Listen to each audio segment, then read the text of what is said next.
Hello and welcome to my living room. Thank you for clicking on this video. Thank you for being here and thank you for your time. My name is Ashley, and for those of you who are new or may not know, I am a mom of two girls. I am a proud Virgo. I am a life coach, and I really, truly enjoy getting on this small part of the internet and talking about self-care and self-love from my perspective, sharing my journey, especially through motherhood and especially in my 30s. And as a Black woman in America, I think these are all not factors, but little tidbits that have kind of helped shape my story and made me different. And so today's video is going to be a little bit about we're just going to flow with it. I didn't write anything down or script anything out, but I wanted to talk about starting over at this age and at this phase of my life. Fresh starts, making room for more, making space, receiving space, safe space. Titi, what are you doing? And what that really looks like and how we can redefine that. I don't like the term starting over, honestly, and it could be mixed in with a little bit of denial versus like, okay, I'm taking control and I'm redefining this. I am calling it something very different, because when I think back over the last year and a half, 2 years of my life, I said out of my mouth and I wrote down, and I believed that I was going to have certain things, right? And that typically falls into, like for most people, a few basic categories. You know, you want stability, financial, peace of mind. You want a strong and growing relationship. You would like to reach some goals. You would like to have your health. You would like to enjoy life, slow down, soft life, slow living, mindfulness. And of course, above all, my children be safe, secure, happy, have what they need, enjoy their activities. And wrap it full circle back to the financial and the abundance part of it is the means to afford all of these little luxuries. You know what I mean? And so when I started noticing my engagement going down the toilet, I had to make a decision. And I said, okay, my energy is my power, and I'm either going to beat a dead horse and try and push and heave and haul at this thing that is not there anymore, or I can take all of that energy, all that effort, all of that, and pour it back into who, where, me, myself, and I, for the betterment of my children and my future. And the things that I said I wanted still stand true. So if it's not in chapter 1 and 2, it's got to be in chapter 3, or it was in the beginning of chapter 1 and chapter 2, and then we hit a pause. We're going to shift characters, change scenes, and keep it moving so that those things continue to be. So if they weren't going to continue to include my fiance, for example, my ex-fiance, if it wasn't going to be in this house, in this town, in this state, well, then I've got to go and replant myself where those things can continue to flow. And I think it also makes us more aware of, be careful what you ask for, right? Because you can truly get what you ask for and then turn around and be confused as to say, wait, why is this happening? Why is this shifting, changing, going this way when I said I wanted this, but I only want it like that? You don't then get to go back and forth and pick and choose, because now you begin to self-sabotage or really set yourself back.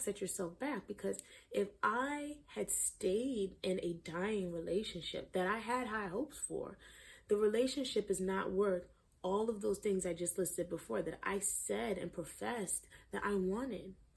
Okay, there's more substance behind those things. There's more stability behind those things. There's more like, with or without you, I still deserve these things, right? So whether that looks like me moving 2 hours away, getting a new place, meeting someone new, or dating myself, continuing to date myself, I'm okay with that.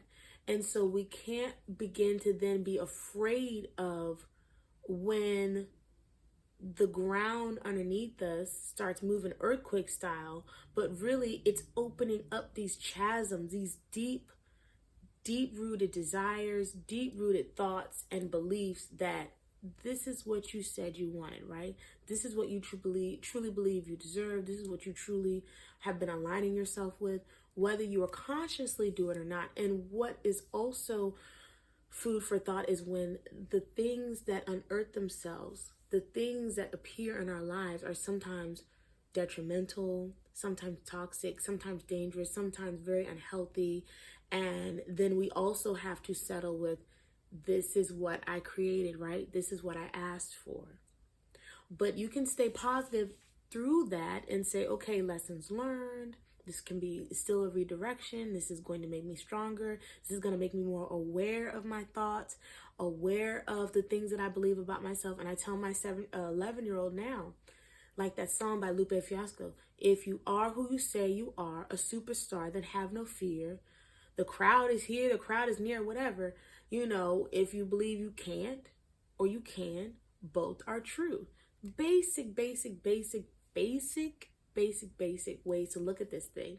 And so when I was moving through this shift in my life, it was interesting to see other people's reaction to me not being engaged anymore, me leaving the house. Why was I leaving the house? Why would I not fight for us? Why would I not try and talk to him, reach out and do all these things? Why would I just throw it all away? As if it's my responsibility to carry the relationship, as if it's my responsibility to make him, want us and try and keep his family and all these things. I don't have time.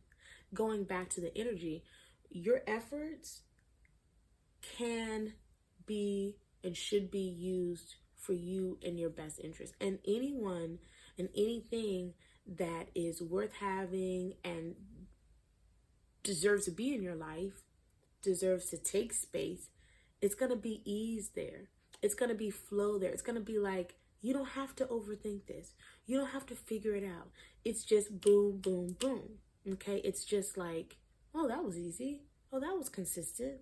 There's nothing I even need to question. There's no doubt here. Okay?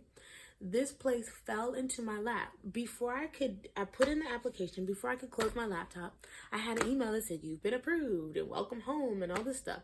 Whereas when I was still trying to stay in Maryland, it was like this barrier, that closed door, that issue, this issue. And I'm like, what the heck? Now, again, I still had to learn how to trust the process. I still had to say, no matter what, and though I don't understand what's happening, I'm trusting where I'm being led, right? I'm trusting where this process is going to unfold, and it's going to be in my best interest. There has to always be something that we don't see, we can't understand, but it's going to work out. It's all good. It's always all good. Okay? So I wanted to just, get on here and share that, because I don't believe that it has to be this doom and gloom thing of like, oh, starting over in your 30s is anything to be embarrassed about, or starting over in your 30s is a bad thing or like an embarrassing thing or something. Like, no, you're living.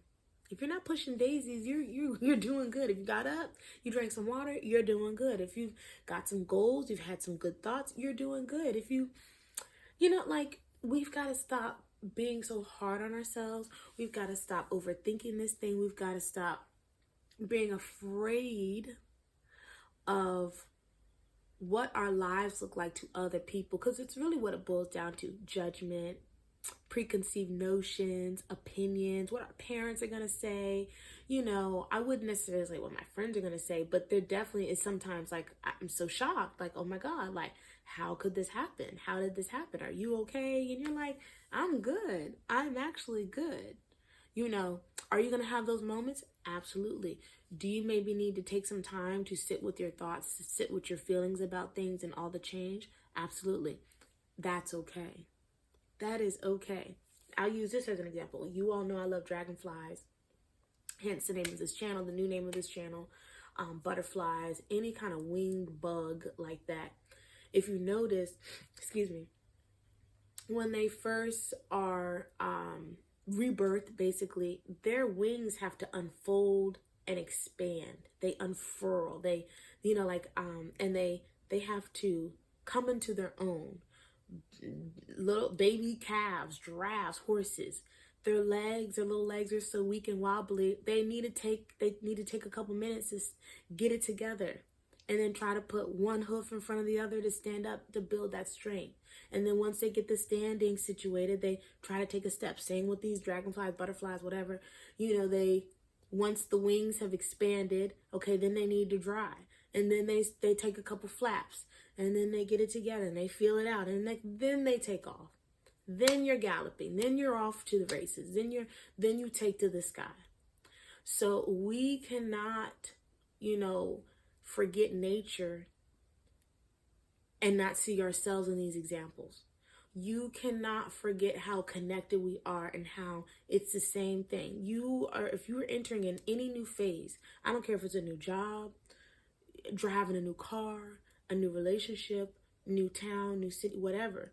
You don't get in that car and just zoom off. You get in it and you're like, okay, it's a little lighter on the gas. You know what I mean? It's a little, you figure it out. You get acclimated. You're like, okay, this is my new car. I love it. Now I gotta learn where everything is, get my seat the way I want my seat, get my settings the way I want my settings.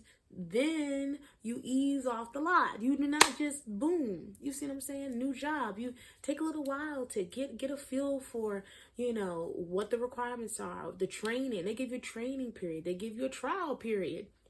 90 days, this, that, and the other. You got to get to know your coworkers, your manager, whatever.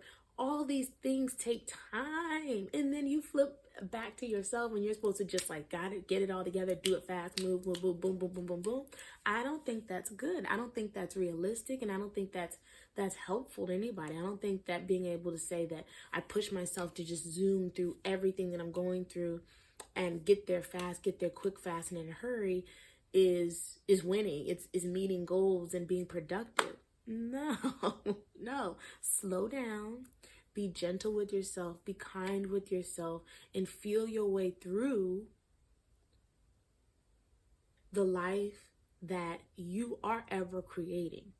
And if you don't like what's coming down the pipeline, look at your life and ask yourself, what have I been telling myself? What do I believe about myself? What do I believe I deserve? What do I believe is for me? And then go from there, because you might be surprised. It's called a lot of different things. It's a lot of different, deep-rooted shadow work. Call it what you want. It's basically still just going on the inside, trudging up some stuff that might need to be pumped out the sewage. Out with the sewage. Out with the old, in with the new, okay? Thoughts, beliefs, who you believe yourself to be. Do you like yourself? Do you date yourself? Are you compassionate with yourself? Are you kind to yourself? Are you encouraging to yourself? Do you believe in yourself? Do you, the basics, all right? So 13 minutes, not bad.